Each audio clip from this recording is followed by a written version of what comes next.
Mystery Valentine's date ni Sanya Lopez, usap-usapan ng netizens. Kita sa IG photos ni Sanya na may ka-dinner siya sa isang Japanese restaurant. Braso at torso lang ang kita ng kanyang kadate at tinakpan pa ng mga emoji, kabilang na ang heart. Sa isa pang litrato, kita naman ang isang kamay na may relo habang kumakain sila ng animoy kwek-kwek.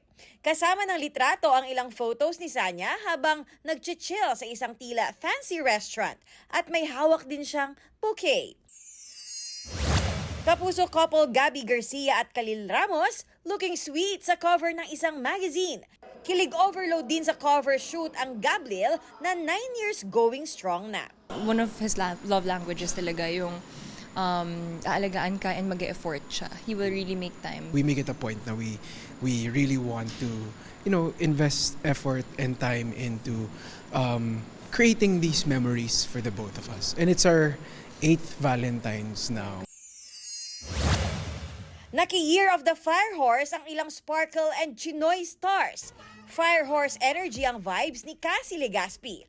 Luck and prosperity naman ang wish ng actress na si Michelle D. Si Kapuso host Janina Chan, elegant in her bejeweled black and white gown. Si Dustin Yu nag-celebrate kasama ang co-stars sa The Secrets of Hotel 88. Nakiisa sa Chinese New Year float parade ang Sparkle artists at reigning Mr. and Miss Chinatown Philippines na sina Tyrone Tan at Isa Uy. Pumanaw sa edad na 75 ang award-winning American actor na si Robert Duvall na sumikat sa ilang pelikula tulad ng Apocalypse Now at Tender Mercies kung saan nanalo siya ng Oscar for Best Actor. Athena Imperial nagbabalita para sa GMA Integrated News. Right away, that's a pretty interesting premise.